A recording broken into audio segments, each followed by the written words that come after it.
स्वामी समर्थ, तुम्हा सर्वांचं माझ्या चॅनलमध्ये मनापासून स्वागत आहे। तर आज मी तुम्हाला धनत्रयोदशीला, ज्याला आपण धनतेरस सुद्धा म्हणतो, तर त्या दिवशी आपल्याला मांडणी कशी करायची आहे, पूजा कशी करायची आहे, त्याचबरोबर कोणता नैवेद्य आपल्याला दाखवायचा आहे, सेवा काय करायची आहे, कोणते मंत्र स्तोत्र म्हणायचे आहे, हे संपूर्ण माहिती मी तुम्हाला आजच्या व्हिडिओमध्ये सांगणार आहे। व्हिडिओ पूर्ण बघा जेणेकरून तुम्हाला संपूर्ण माहिती मिळेल। जर तुम्ही चॅनलवर नवीन असाल तर चॅनलला सबस्क्राइब करायला मात्र विसरू नका आणि व्हिडिओला लाईक करायला मात्र विसरू नका।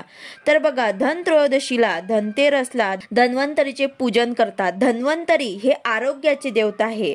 धन्वंतरीचा फोटो मांडून आपल्याला पंचोपचार पूजा करायची आहे। धन्वंतरी मंत्राची एक माळ आपल्याला जप करायची आहे। धन्वंतरी देवतेला दीर्घायुष्य व उत्तम आरोग्यासाठी प्रार्थना करावी।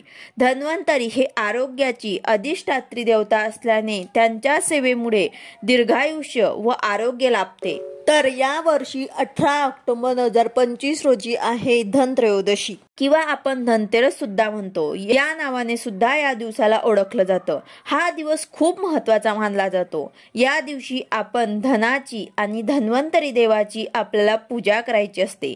या दिवशी तुम्ही धन्वंतरी देवाची पूजा आवर्जून करा। या दिवशी आपल्याला माहिती आहे की आरोग्याचे देवता आहेत धन्वंतरी देवता, त्यांची स्मृती म्हणून हा दिवस देखील आपण साजरा करण्यात येतो। भगवान विष्णूंचा 24वा अवतार आहे धन्वंतरी देव। अगदी साध्या पद्धतीने धनतेरसची मांडणी कशी करायची आहे, पूजा कशी करायची आहे, त्याचबरोबर मंत्र कोणता, सेवा कशी, याविषयी संपूर्ण माहिती मी तुम्हाला सांगणार आहे। तर बघा, या दिवशी आपण बऱ्याच वस्तू घेत असतो, सोनं चांदी, आपण आपल्या धनाची पूजा करत असतो। पण आपल्या आरोग्यासाठी, आपल्या शरीरासाठी आपल्याला या दिवशी आरोग्याचे देवता यांची आपल्याला धन्वंतरी देवाची पूजा सेवा करायची असते। या दिवशी धन्वंतरी देवांना आरोग्यासाठी प्रार्थना करायची असते। आता यानंतर बघा, मांडणी कशी करायची आहे, तर एका पाटावर किंवा मग चौरंगावर एक कापड टाकून त्यावर आपल्याला दीप धूप लावून घ्यायचा आहे। दिवा लावून, दिवा प्रज्वलित करून दिव्याची आपल्याला पंचोपचार पूजा करायची आहे। हळद कुंकू अक्षता फुलं वाहून आपल्याला अशा प्रकारे दिव्याची अगोदर पूजा करून घ्यायची आहे। यानंतर मंगल कलशाची स्थापना करायची आहे। तांब्याचा तांब्या घ्यायचा आहे, त्यामध्ये पाणी टाकायचे आहे। हळद कुंकू अक्षता सुपारी आणि 1 रुपयाचा नाणा आम्ही यामध्ये टाकलेला आहे। त्यानंतर फूल सुद्धा यामध्ये टाकलेले आहे। ह्या कलशाखाली तुम्हाला थोडेसे तांदूळ टाकायचे आहेत, त्यावर तुम्हाला हा कलश ठेवायचा आहे। यानंतर यावर 5 विड्याची पानं ठेवायची आहे, त्यावर एक नारळ ठेवायचा आहे, ज्याला आपण श्रीफळ म्हणतो, ते सुद्धा आपल्याला यावरती ठेवायचे आहे। यानंतर यावर स्वस्तिक काढायचे आहे। 5 उभ्या रेषा खालून वरती आपल्याला काढायचं आहे। तर अशा प्रकारे आपल्याला मंगल कलशाची स्थापना करून घ्यायची आहे। यानंतर या कलशाची आपल्याला पंचोपचार पूजा आपल्याला करायची आहे। झाल्यानंतर आता आपल्याला गणपती बाप्पांची मूर्तीची स्थापना करायची आहे। तुम्ही इथे सुपारी सुद्धा घेऊ शकतात। तर 2 विड्याच्या पानावरती थोडे तांदूळ टाकून त्यावर गणपती बाप्पांची मूर्तीची तुम्हाला स्थापना करायची आहे। ओम गण गणपते नमः या मंत्राचा जप करत तुम्हाला गणपती बाप्पांवरती अभिषेक करून व्यवस्थित स्वच्छ पुसून या पानावरती, जोड पानांवरती तुम्हाला गणपती बाप्पांची स्थापना करायची आहे। गणपती बाप्पांची स्थापना झाल्यानंतर गणपती बाप्पांची पंचोपचार पूजा करायची आहे। हळद कुंकू अक्षता फुलं वाहून पूजा करायची आहे। यानंतर गणपती बाप्पांना गुळ खोबऱ्याचा नैवेद्य सुद्धा तुम्हाला दाखवायचा आहे। हे झाल्यानंतर धन्वंतरी देवाचा आता इथे मी फोटो ठेवला आहे, तर ह्या फोटोची सुद्धा तुम्हाला पूजा करून घ्यायची आहे। हा फोटो असणं खूप महत्त्वाचं आहे।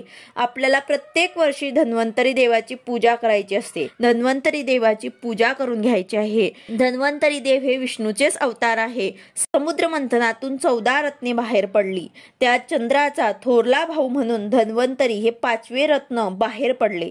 श्याम वर्ण, माथ्यावर मुकुट, डाव्या हातात कुंभ आणि उजवा उभयकर म्हणून आश्वासन देत असलेले धन्वंतरीची मूर्ती आहे।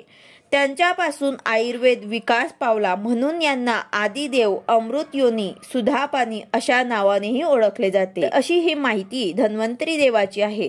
या दिवशी धन्वंतरी देवाची पूजा करणं खूप महत्त्वाचं आहे। धनाची तर आपण पूजा करत असतो, पण त्यांच्या आधी पण धन्वंतरी देवाची पूजा करायची आहे। यानंतर 5 सुगड आपल्याला ठेवायचे आहे, यांना बोडके सुद्धा म्हणतात। यात तुम्हाला 5 प्रकारचे धान्य टाकायचे आहे। धान्य तुम्ही दुसऱ्या दिवशी दिवसांच्या धान्यात तुम्हाला टाकून द्यायचे आहे। या धान्यांना सुद्धा हळद कुंकू अक्षता फुलं वाहून पंचोपचार पूजा करायची असते। त्याचबरोबर आपल्याला आयुर्वेदिक औषध सुद्धा इथे ठेवायचे आहे। जे काही असेल आयुर्वेदिक ते तुमच्याकडे ते इथे तुम्हाला ठेवायचे आहे आणि त्याची सुद्धा तुम्हाला पूजा करायची आहे। याचबरोबर तुमच्या घरात जे धन असेल ते सुद्धा तुम्हाला इथे ठेवायचं आहे।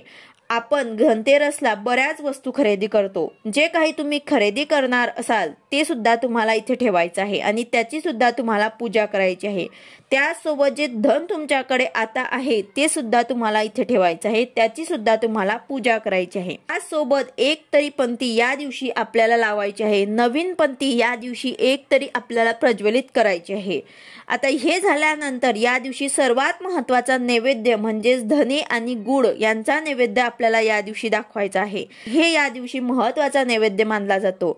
धने हे लक्ष्मी स्वरूप असतात। तर अशा प्रकारे तुम्हाला मांडणी करून घ्यायची आहे, पूजा करून घ्यायची आहे। यानंतर आता सेवा काय करायची आहे तर बघा, एक वेळा विष्णू सहस्रनामाचं पठण करायचं आहे, राम रक्षाचे एक वेळा पठण करायचं आहे, गीतेचा 15वा अध्याय तुम्हाला एक वेळा पठण करायचा आहे। त्याचबरोबर कालभैरव अष्टक एक वेळा पठण करायचं आहे आणि एक माळ महामृत्युंजय मंत्राची तुम्हाला जप करायची आहे। त्यासोबत सर्वात महत्त्वाचं म्हणजे एक माळ तुम्हाला धन्वंतरी मंत्राची सुद्धा करायची आहे। तर अशा प्रकारे तुम्हाला हे सर्व मंत्र स्तोत्र पठण करायचे आहे। हे सर्व मंत्र स्तोत्र तुम्हाला नित्यसेवा या ग्रंथामध्ये मिळून जातील। यानंतर तुमच्या घरात जे काही फळ असेल ते सुद्धा तुम्ही इथे ठेवू शकता। हे झाल्यानंतर आपल्याला आरती सुद्धा करायची आहे। तर गणपती बाप्पांची आपल्याला अगोदर आरती करायची आहे। त्यानंतर तुम्हाला धन्वंतरी देवांची जर आरती येत असेल तर ते सुद्धा तुम्ही करू शकता किंवा मग लक्ष्मी माताची आरती सुद्धा तुम्ही करू शकता। जे येत असेल ते तुम्हाला आरती करायची आहे। तर अशा प्रकारे आपल्याला धन्वंतरी देवांची पूजा करायची आहे। हा दिवस खूप महत्त्वाचा असतो, म्हणून आपल्याला आपल्या घरातील लोकांच्या चांगल्या आरोग्यासाठी, त्यांना निरोगी आयुष्य लाभण्यासाठी, भरभरून आयुष्य लाभण्यासाठी आपल्याला धनत्रयोदशीच्या दिवशी पूजा करायची आहे। अगदी साध्या आणि सोप्या पद्धतीने अशी मांडणी करून आपल्याला पूजा करायची आहे। त्याचबरोबर सेवा सुद्धा करायची आहे। व्हिडिओ आवडला असेल तर लाईक करा, शेअर करा, सबस्क्राईब करा। भेटूया अशाच नवीन व्हिडिओ सोबत। श्री स्वामी समर्थ।